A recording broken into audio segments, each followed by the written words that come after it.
Hi, I'm Kirsten McLaughlin, Public Affairs Manager for Cox Communications, and this is Community Connection.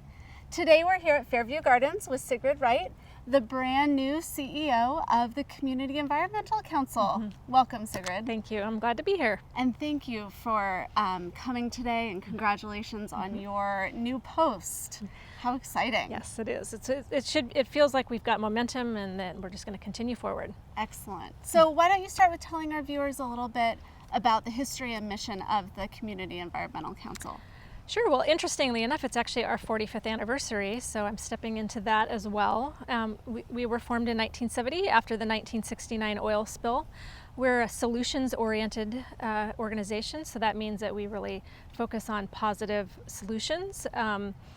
Initially, that we helped bring recycling to Santa Barbara. We helped establish actually some of the first community gardens in Santa Barbara, helped build some of the first green buildings, and that's really kind of just been our legacy for the last 45 years. That's great. Tell us about some of your priority programs today. Sure.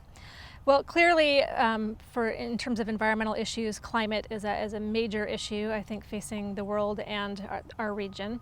And that's one of the main things that we've been focused on, actually, for about the last decade. And primarily that has meant looking at renewable energy, energy efficiency, moving people over to electric vehicles.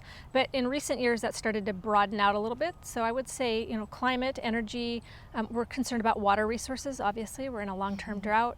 And we're actually concerned about the food system and both the energy it takes in the food system as well as the water resources. Right. Well, since we are here on the farm, let's talk more about the food work you're doing. Yes. So in about a year ago, we started a partnership with the Food Bank, which is the Food Bank of Santa Barbara County. Great group, but not one that we would normally cross paths with. And the CEO of that organization was saying, the food system isn't really necessarily working for everyone. It's not terribly just. There are quite a lot of people who face hunger in our region. And I was saying, I'm actually concerned about it from an environmental standpoint. We put a lot of energy and inputs and including pesticides and fertilizers into the food system. And there are issues related to it in terms of pollution and climate and so forth. So we started a partnership, and we are doing what's called a Santa Barbara County Food Action Plan. This is a 1 year, maybe an 18-month process of interviewing folks from around the community about what they would like to see in terms of a healthy and sustainable food system. And I know one of the facets of that is working on food waste issues. Mm-hmm. And did I hear correctly that 40% of food is wasted before it even makes it to the plate? Yes, that's actually a global number and Wow. includes in the U.S. And it's something that you'll probably be hearing more of if you haven't heard about it already, and more people paying attention to that. In the U.S., most of that food is lost after production or before production. So what we're talking about is lost in the field or lost in transportation or in the grocery stores. There's quite a bit of food put out for cosmetic reasons and then lost along that way, and then or in the home, people just over purchase, or in restaurants they overbuy, not quite portion control, and so interestingly, we decided to do a little pilot in the last few months and check to see if that was in fact what we were seeing locally, and it is.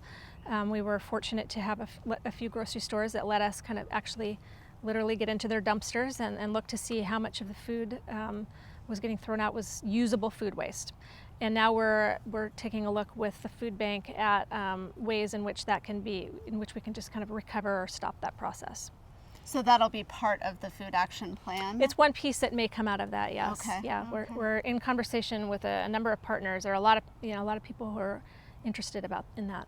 Right. And from our standpoint, when food is wasted, and we're talking about good food, I'm not talking about food scraps, but I'm talking about good food. When it's wasted, you're losing also all of that energy and all the water it took to produce it to begin with. Right. And then usually, because we don't have a formal composting system for most of our region, usually that food is ending up in the landfill where it becomes methane, where it becomes a greenhouse gas. Right, right. So those are our concerns. Well, I know one of the strengths of the CEC is your community-based presence and the huge number of volunteers and people you have coming to Earth Day every year. So tell us how folks get more involved in the CEC. Earth Day, you just mentioned, is a really great example of that. So every year we put together the festival. There are about 30,000 people who attend that festival over the course of 2 days, and it's an enormous amount of effort that goes into it. It's also really fun. And it takes about 300 volunteers to pull that together. So we're really fortunate the community steps up for that. So Sigrid, as we wrap up, is there anything else you'd like to share with our audience about the great work the CEC is doing? I think we have, as I mentioned, we've been doing a lot of great work in the energy field. So that includes a program right now called Solarize, where we will go into our regions. Right now we're in Ventura, and recently we've been in Kern County, actually, San Luis Obispo, and Santa Barbara.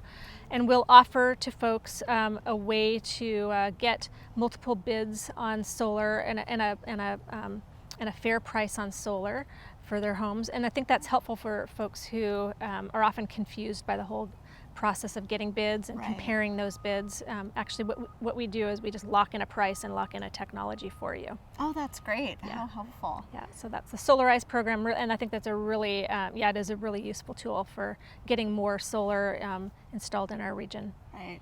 Well, thank you so much for being here today, and good luck as you take over at the helm of the CEC. Great, thanks so much. All right. And thank you. Until next time, this is Community Connection.